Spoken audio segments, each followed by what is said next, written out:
США і Японія планують найбільше оновлення пакту про безпеку за останні 60 років. Financial Times про це говорить нам.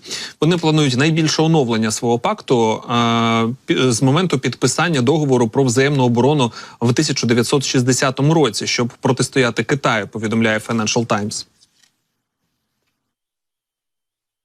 За словами 5 осіб, знайомих із ситуацією, президент США Джо Байден і прем'єр-міністр Японії Фуміо Кісіда оголосять про плани щодо реструктуризації військового командування США в Японії, щоб посилити оперативне планування і навчання між країнами.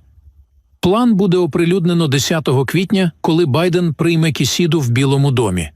Союзники хочуть зміцнити свої зв'язки в галузі безпеки, щоб відповісти на зростаючу, на їхню думку, загрозу з боку Китаю, що вимагає від їхніх військових тіснішого співробітництва і планування, особливо в разі кризи, такої як конфлікт на Тайвані. Видання пише, що за останні кілька років Японія значно збільшила свої можливості щодо гарантування безпеки, витрачаючи набагато більше коштів на оборону, включно з планами щодо закупівлі американських крилатих ракет «Томагавк». Наступного року японські військові також створять об'єднане оперативне командування для поліпшення координації між підрозділами власних сил самооборони.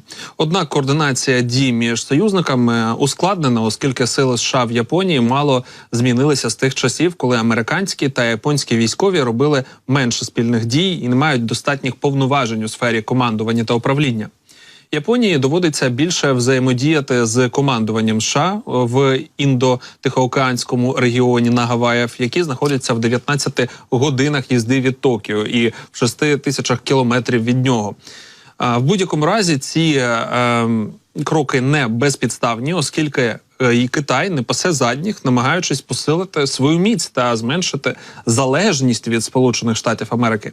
Міністерство промисловості та інформаційних технологій КНР зобов'язало держустанови країни до кінця 2027 року повністю відмовитися від використання персональних комп'ютерів, сервісів та іншого обладнання з чіпами американських компаній Intel і AMD.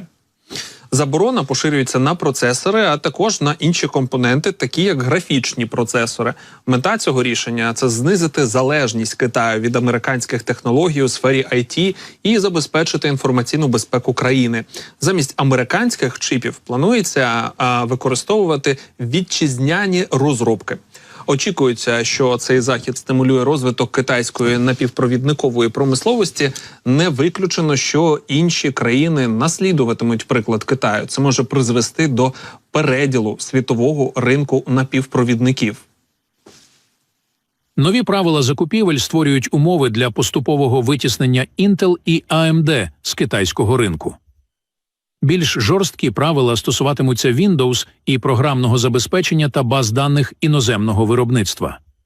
Останні обмеження Китаю є рішучим кроком у бік повної заміни західного обладнання на китайські аналоги. Таке рішення також ухвалюється на тлі подібних дій з боку США, що посилює антагонізм між державами. США запровадили санкції проти дедалі більшої кількості китайських компаній з міркувань національної безпеки, ухвалили закони, спрямовані на заохочення виробництва більшої кількості технологій у США, а також заблокували експорт до Китаю передових мікросхем і пов'язаних із ними інструментів.